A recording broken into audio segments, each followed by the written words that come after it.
Ah, grace and peace. I am Renee Teague, the pastor of Enon United Methodist Church in Studley, Virginia, and I'm here like I do every day, making a little daily thought for you. I think I may do them more for me as we go through this stay at home period of time. And today we're going to be continuing with our readings in Philippians chapter 3, verse 4. If someone else thinks they have reasons to put confidence in the flesh, I have more. Circumcised on the 8th day, of the people of Israel, of the tribe of Benjamin, a Hebrew of Hebrews, in regard to the law, a Pharisee. As for zeal, persecuting the church; as for righteousness, based on the law, faultless. But whatever were gains to me, I now consider loss for the sake of Christ. Putting confidence in the flesh.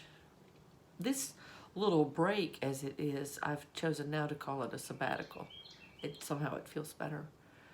This little break has given us pause to think about how much confidence we had in the flesh, how much confidence we had in ourselves as opposed to the world around us. It's been one of the most amazing things to me, is to see how our earth is recovering from human damage. We liked to think before it wasn't us, but as soon as we stopped, things got better. You know, if you can see the Himalayas and across the bays and across the cities, and if people can breathe more easily, then obviously it was us. So it gives us a chance to think about that, a chance to think about the demands of the flesh in our daily lives. How many of the real demands were we not able to hear?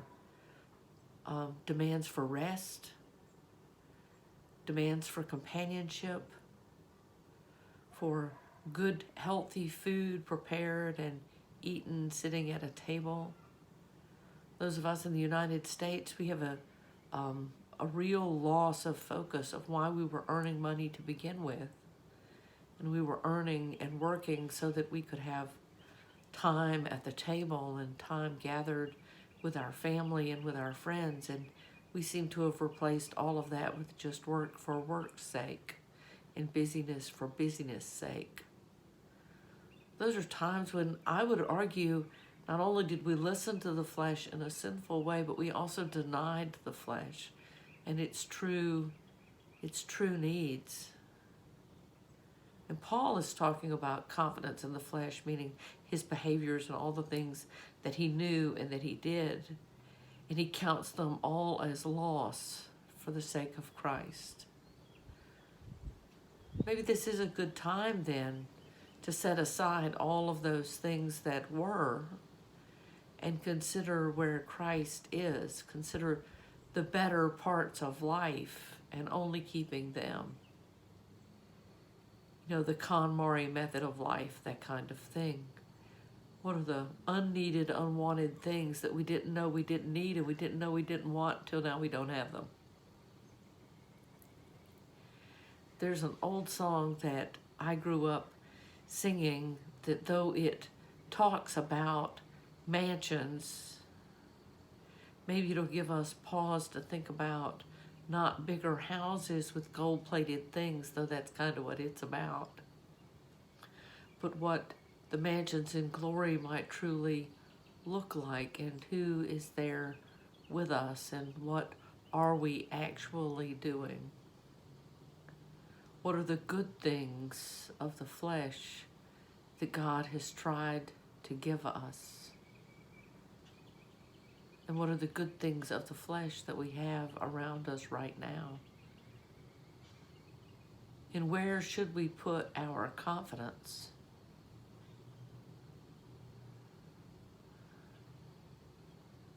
But whatever were gains to me, I now consider loss for the sake of Christ.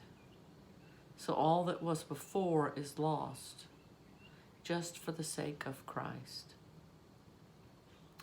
Don't think me poor or deserted or lonely.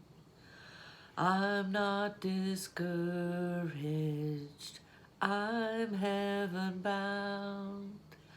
I'm but a pilgrim in search of a city. I want a mansion, a harp and a crown. I've got a mansion just over the hilltop, in that bright land where we'll never grow old. And someday yonder we will never more wander, but walk the streets that are purest gold. May that one day with the mansions be this day, the day that we sweep off the debris and find the golden walk we were meant to be on. May we see it more clearly through the eyes of Christ. Have a blessed evening.